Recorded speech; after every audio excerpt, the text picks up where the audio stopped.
Alright, what's good everyone? Welcome back to another video. And today, no appointment setting videos or breakdowns. Take a break from that for this one. I'm just going to be talking about a bit of myself again, because I'm a narcissistic. I talk about myself all the time. But it's just gonna be a refresher video for my story. So for all the new viewers out there, you're probably wondering, okay, this guy's really good at appointment setting. He's got tons of videos, but where he's actually from, what's his background, how did he get his start in the first place? So let's get straight into it. Remember, like, comment, subscribe. Mentorship slots for February down below. It's the last week, only 3 spots left, so make sure you go snag that quick as possible. All right. Anyway, so my story, essentially, I am from Philippines, was born and raised in Philippines up until the age of 7. And then my mom and my dad moved to the UK when I was 7. This is 2010. So for the first few formative years of my life, I grew up in the Philippines. I studied there. No one in my family was really business oriented. They're just typical Filipino family, not in a bad way, but just typical Filipino family, very hardworking, very family oriented, and just wanted the best for everyone in this case. So in the first few formative years of my life, I got to experience the Filipino culture. I got to experience the food, what it's like being raised in a Filipino household. And shout out to my Filipino viewers too. Right now, actually, I'm back home. I'm in Manila. Anyways, at the age of 7 then, 2010, I moved to the UK. And was it a big culture shock? Yeah, initially, a little bit. It was a big culture shock. It was a lot colder, a lot grayer. I had to learn, my English had to improve a lot more, and I had to fit in with, the types of people that were there. Okay, so at age of 7, my mom, my dad, me went to the UK. We moved schools a lot too, so I was living in one place for a few years, and then we moved to another place, and then another place. And I moved around a lot, basically, in the UK. So you have to imagine a 7-year-old me who was super shy, Eugene's reference, super shy, super reserved, not the most confident, not the most outspoken, pretty skinny, I was a lot smaller. I had the Filipino genes, so I was a bit smaller than the other kids in England, so had to kind of adjust to that too. But the first few years were pretty good, pretty smooth sailing. Wasn't really a big deal. Just moving around a lot, making new friends, etc., getting used to the English. And I spent more years actually growing up in the UK compared to Philippines. So I know the ins and outs of it now. So I was growing up in a Filipino household for the most part, living in the UK, going to school in the UK, making UK friends, listening to UK music, and just immersing myself in the UK culture. And as much as I was trying to do that though, for the longest time, I didn't feel like I fit in. As I was growing up, as I kept growing up, I was never really the popular kid in school. I was always that kid who, people would know about, maybe hear about here and there. Maybe didn't even hear of me, didn't know I existed. But other than that, I wasn't like the hot shot. I wasn't the popular kid in school. So that was a bit of a struggle in and of itself because of that hierarchy in school. As you guys know, if you're still going to school, you can probably relate how deep that social hierarchy is, how much of a bubble you are in school. So yeah, as I grew up more and more, coming up to teenage years, it started to get a bit tougher because now you're coming to that age where, okay, apart from puberty, you have more responsibilities now, or you're starting to take on more responsibilities, right? You have to start sorting your life out. You need to start knowing exactly what you want to do. Do you want to go to university? Which university? What do you want to do for work? All that good stuff, okay? Me, on the other hand, for the longest time, I didn't know what that was. I didn't really have a purpose in mind for a very long time, and I was just kind of going with the flow. And, my parents, they'd always put the reminder as to, okay, what you want to do with your life, but they weren't super, adamant about it. They didn't push it onto me very, very much. But as the years went by, as I got older and older, it started to become more of a talking point as time went by. Coming up to about, we call it secondary school. So coming up to the end of secondary school, I was around like 15, 16, 17. That's when, I finally, I was getting to that age when I was gonna turn 18, and I had to start making a decision as to what my life path was gonna be. And around that time as well, I started consuming the whole online business content, the whole self-improvement content, which has a time and a place. It was there for me while it served me for the time it did, but now I don't really follow that stuff. I just do what I need to do on a day-to-day. But that was when I was first getting into the self-improvement space. I started learning about going to the gym, taking care of yourself, learning how to dress better, knowing how to work on your mindset, how to improve your social skills, the whole arsenal. So that's around 15, 16, 17, that's when I started learning about how to improve myself in different areas of life, including business, okay? That was also the time when Iman Gadzi was popping off, and I wanted to start my own SMMA.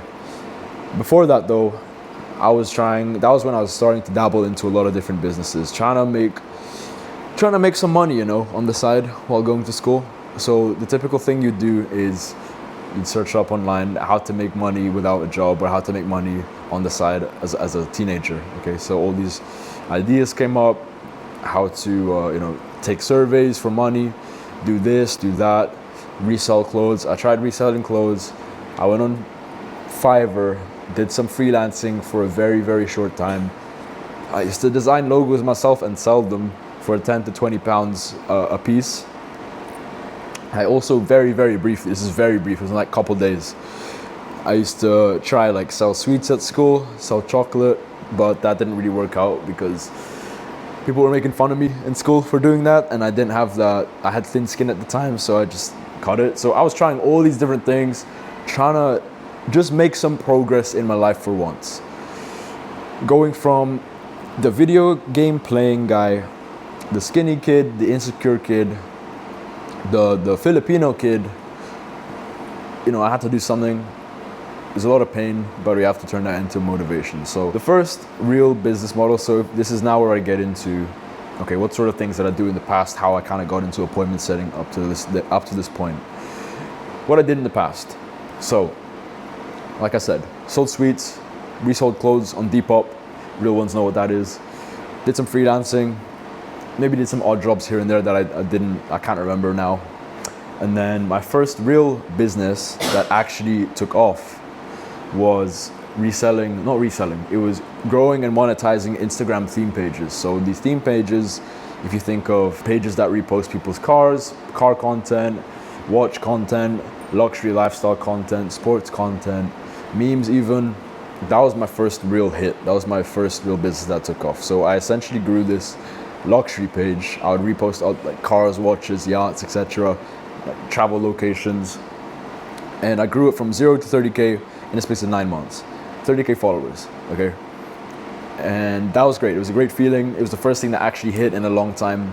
And along the way, it actually made me some money via shout outs, people asking me for partnerships, for promotions on my page.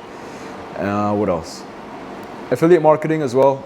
That was where the bulk of my money was coming from affiliate marketing. I affiliate marketed this e-learning service. So that's when I started making my first few $100 online.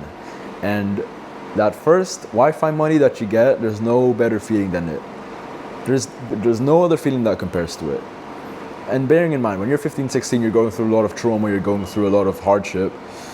This is like the biggest slap in the face or biggest sort of revenge for the people that ever doubted you or wronged you, okay? So I was doing that for a bit, and then I switched over to, and the page is still up, by the way, if you want to try find it. But what I then did around 2019, spring 2019, I put a pause on that, and I wanted to transition into another business. As I said earlier, Iman Gadzi was popping off. So one of the things I did was start my own SMMA.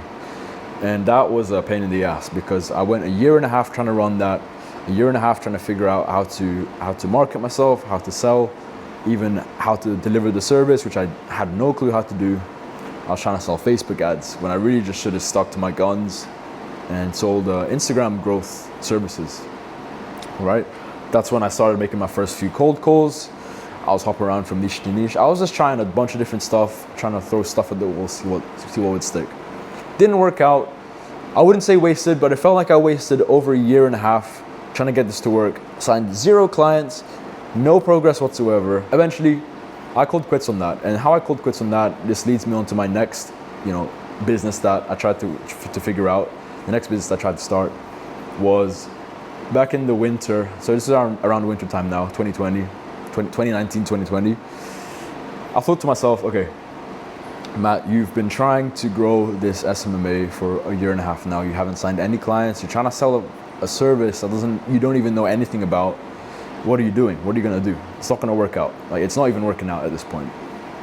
So I thought, okay, why don't I just stick to my roots? Why don't I just go back to what I was good at in the first place, which is growing Instagram theme pages. But this time, I'll start coaching people on how to do it, which is what led me to my next business, which is an online coaching business. So I put a pause on the agency. I transitioned into online coaching, helping people grow and monetize their Instagram pages, and I charge high ticket for it. Like, I think I charged 1.5, 2K-ish for it.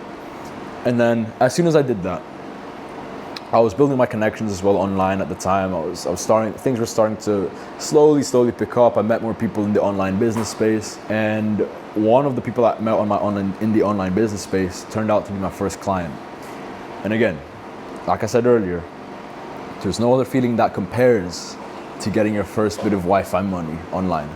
But this was my first big Wi-Fi money online. Again, remember, I was a teenager at the time, still going to school, still going to college. So this was a big deal for me.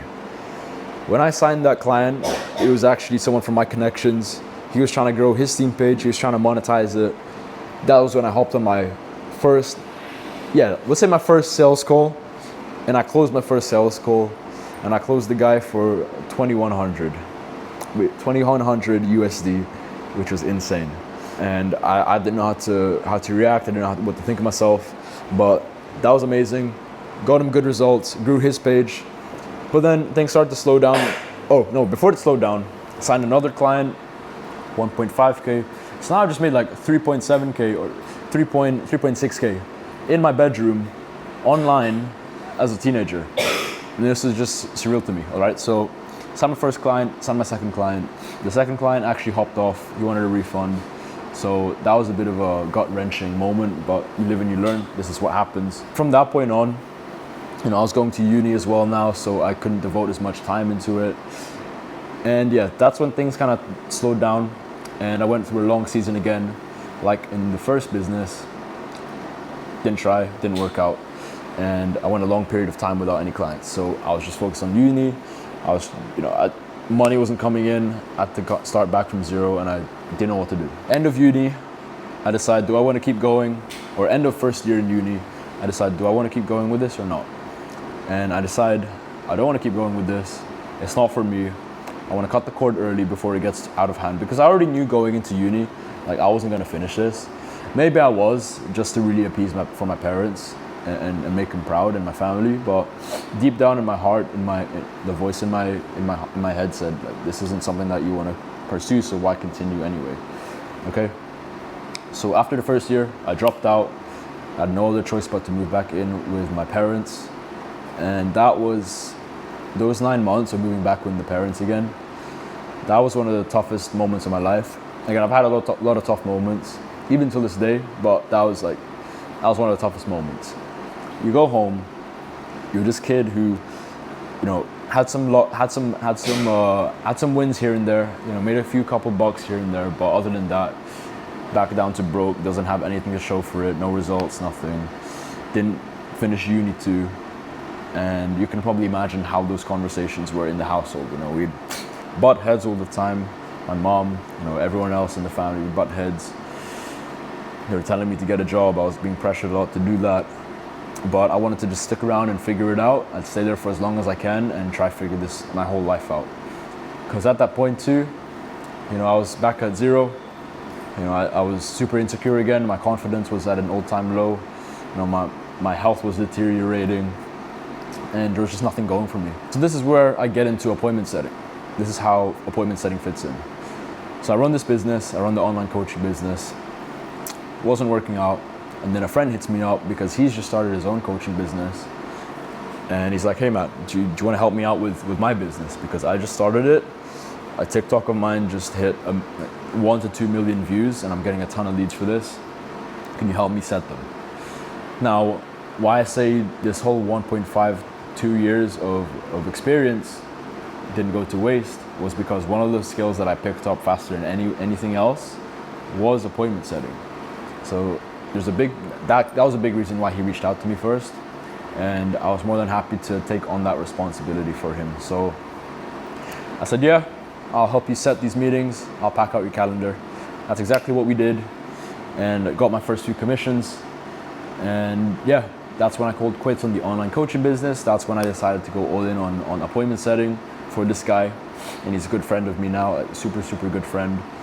And that's when I went all in. And that decision completely changed my life because I'd made more commission than I have ever made throughout these 1.5, 2 years drought of not signing a client. Month after month, my income kept growing.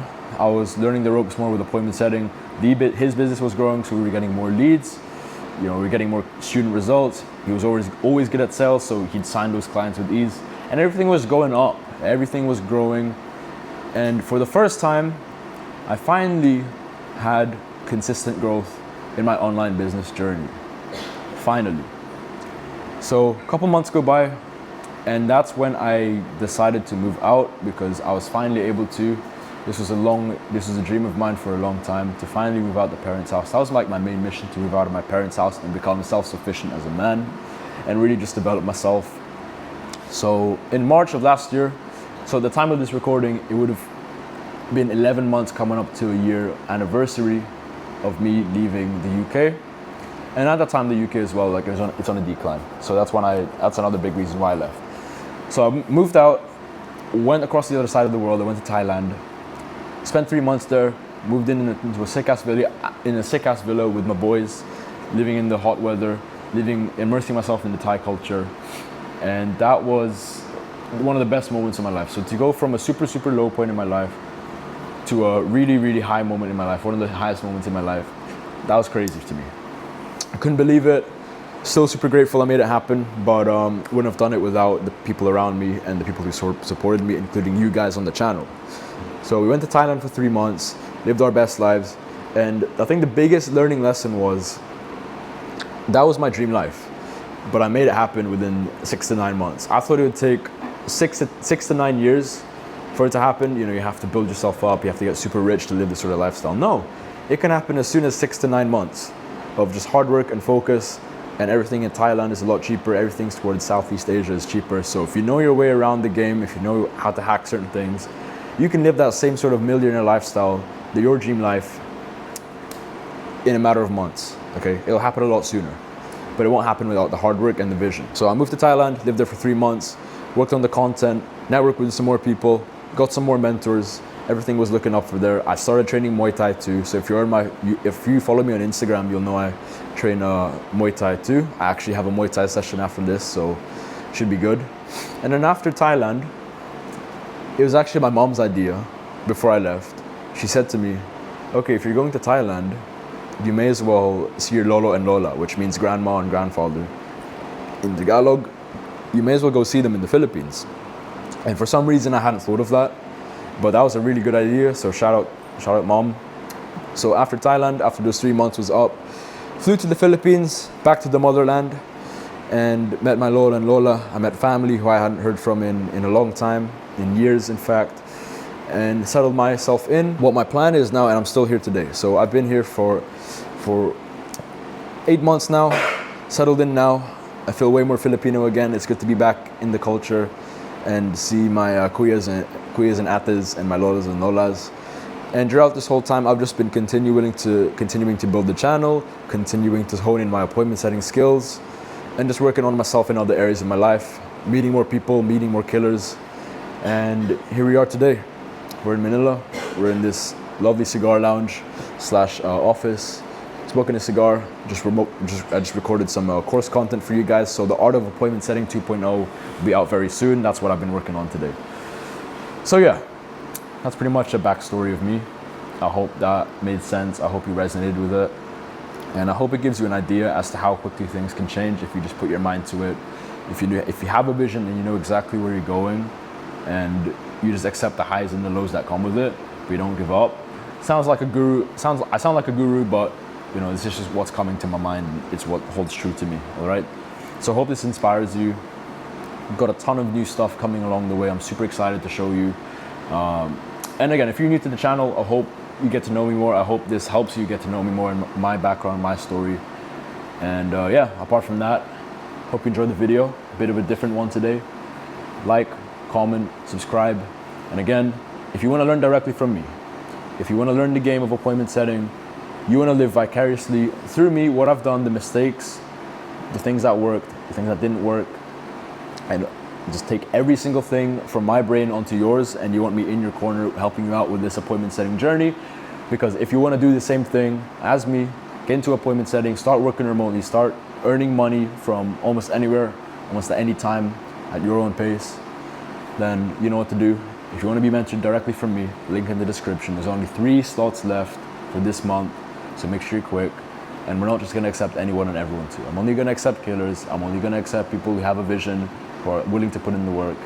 And yeah, ball is in your court, link in the description. Hope you enjoyed this video. That's my story. And I might make another one 6 months from now, 12 months from now. But yeah, that's my story as of now. Hope you enjoyed, and I'll see you in the next one.